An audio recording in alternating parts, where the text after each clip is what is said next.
देखिए, बीपीएससी अभ्यर्थियों के मामले में राजनीति ज़्यादा हो गई है। अभ्यर्थी जब गर्दनी बाग जो आइडेंटिफाई है धरने के लिए, जब वहाँ बैठे थे अभ्यर्थी, तो कोई उसका सुध नहीं ले रहा था। अभ्यर्थियों की मांग पर कटिहार से व्यस्तम कार्यक्रमों से नेता प्रतिपक्ष तेजस्वी जी धरना स्थल पर पहुंचे और नैतिक समर्थन दिया। और एक दिन के बाद, 2 दिन के बाद पूरे देश ने इसे गंभीरता से लिया। टॉप 10 खबरों में राष्ट्रीय चैनल पर दिखने लगा, प्राइम टाइम की खबर बन गई। अंतर्राष्ट्रीय मीडिया ने भी इसे गंभीरता से उठाया।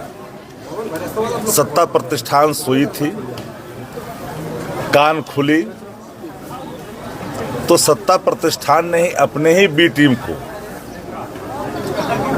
इस कार्यक्रम में उतारा कि इस पूरे ही आंदोलन को जाति का, रंग का, भेद का बना कर करके छत बिछत करने की कोशिश की। यह अभ्यर्थी का कोई जाति नहीं होता, उनकी मांग री एग्जाम थी।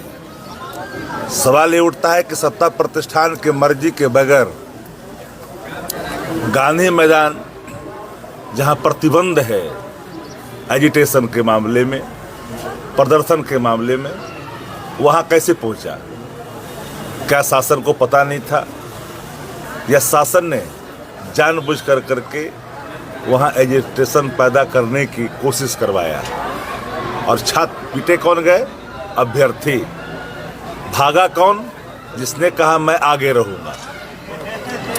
एक बड़ा सवाल इसलिए है, फिर मैं कहूंगा तो आप लोग कहेंगे कि ये आरोप फिर जाति के आधार पर हो जाता है। जिस व्यक्ति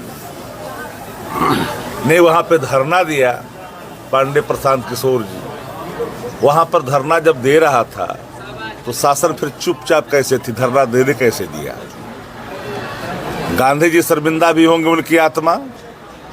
बेनेटी वैन, वह बैन, वह भी लग्जरियस, वही बापू प्रतिमा के बगल में उस गाड़ी को लगा करके वहाँ पे धरना कैसे दे रहा था? जब राष्ट्रीय जनता दल ने इस सवालों को लेकर के प्रेस कॉन्फ्रेंस की तिथि तय की तो भोर में ही उसे उठा लिया गया और न्यायालय में पेश हुआ। न्यायालय में कई तरह के निर्णयों को पुनर्विचार करना पड़ा। अल्टीमेटली सशर्त जमानत मिली और धक्का मुक्की और थप्पड़ तक की बात खुल कर के आई। पीर बहोर थाना में एफआईआर दर्ज किया गया। एजिटेशन के नाम पर गुंडाई करने का अधिकार किसी को नहीं है।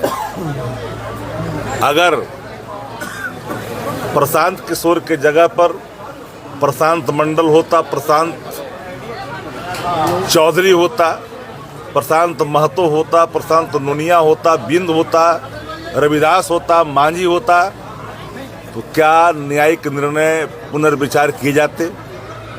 नहीं किए जाते। ये सवाल इसलिए उठता है कि सत्ता प्रतिष्ठान पूरे तौर पर इस बेबी प्रोजेक्ट को, जो बाजारू शिखंडी है, उसको यहाँ पर स्थापित किया है। वोट काटो, नोट छापो। जो व्यक्ति, इसका प्रादुर्भाव कहाँ से हुआ? गुजरात से हुआ।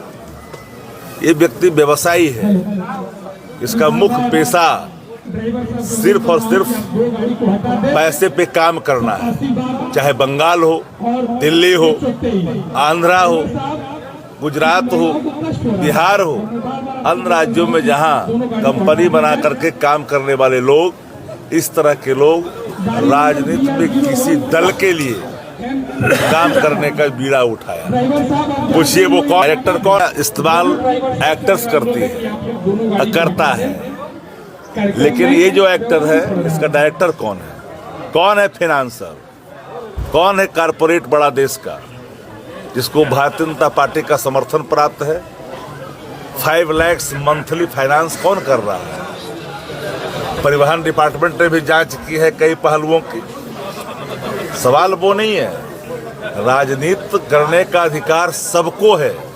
लोकतंत्र में, डेमोक्रेसी के अंदर चुनाव लड़ने का भी अधिकार है, पार्टी बनाने का भी अधिकार है। लेकिन फर्जीवाड़ा करने का अधिकार किसी को नहीं है।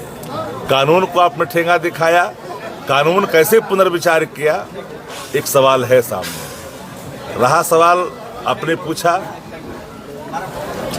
कि बिहार बंद करो या देश बंद करो, अल्टीमेटली रिजल्ट क्या होगा? हम नैतिक समर्थन दे रहे हैं, हमने इसे राजनीति से जोड़ने की कोशिश नहीं की। हम लोग नेता प्रतिपक्ष आदरणीय तेजस्वी जी चाहते तो लाखों लोग गांधी मैदान में रहते, लेकिन हम लोगों ने ऐसा इसलिए नहीं किया, ये पूरी तौर पर राजनीति से अलग रखा जाए इस पूरे आंदोलन। ये सत्याग्रह था, सत्याग्रह को आपने हिंसक एजिटेशन में तब्दील कर दिया, जहां सिर्फ पिटाए लोग प्रतिबंधित इलाकों में। रिजल्ट क्या हुआ? सत्याग्रह जब देश भर में गंभीरता से ले जा रहा था, तो इसे फिर डाइवर्ट करने की कोशिश क्यों की गई? ये सवाल है। और देश बंद कर दो या बिहार बंद कर दो, हमने पहले भी कहा कि राजनीति से इसे दूर रखी जानी चाहिए। अल्टीमेटली इसे बीपीएससी को री एग्जाम करना होगा। कोचिंग माफिया, बीपीएससी और सर्टेन लोग, इसकी भूमिका देखिए। बीपीएससी ने कहा कि कोई नॉर्मलाइजेशन नहीं हुआ। ये शब्द आया कहाँ से नॉर्मलाइजेशन का? बीपीएससी का कोचिंग और माफिया के बीच में कैसे बात हुई? बीपीएससी किस हैसियत से कोचिंग के माफियाओं को बुलाया? कोचिंग माफिया को बीपीएससी कैसे बुलाया? ये वाइटल क्वेश्चन है, कैसे बुला लिया? क्वेश्चन किस रूप में आया था? जहां डिप्टी कलेक्टर बनेंगे, डीएसपी बनेंगे, वो गैंगमैन का क्वेश्चन आया था। अब पूरे चेन में एक में कहीं लीक है, पूरे चेन पर तो सवाल खड़ा होगा। तो इसे लगता है कि पूरे मामले में बड़े पैमाने पर ये तार माफियाओं की जुड़ी हुई है, और कोचिंग माफिया ने 2 कदम आगे बढ़ करके नॉर्मलाइजेशन की बात की, तो फिर नॉर्मलाइजेशन हो गया। मुख्यमंत्री जी प्रगति देख रहे हैं बिहार में। दुर्गति बिहार देख रहा है, देश भी देख रहा है। प्रगति और दुर्गति, जरा एक बात बता दीजिए कि मुख्यमंत्री बिहार में यात्रा के लिए 2 अरब 25 करोड़ 70 लाख रुपए की आवश्यकता पड़ी राज्य के खजाने से। किससे मिल रहा है? बक्सर भी आएंगे, देख लीजिएगा, पत्रकार साथी हैं। वही अधिकारी पटना से चलते हैं, चौपर से उतरते हैं, गाड़ी से अधिकारी आता है, कोई एक आध कार्यक्रम होगा, उसको रिबन काटेंगे, लौट जाएंगे। मिलेंगे किससे? संवाद किससे? जरा बता दो। तो 2 अरब 25 करोड़ 70 लाख रुपए का अगर व्यय हो रहा है अपने लोगों से मिलने के लिए, इतनी महंगी और इतनी फजूल या दुर्गति वाली यात्रा तो कभी किसी बिहार के लोगों ने देखा ही नहीं है।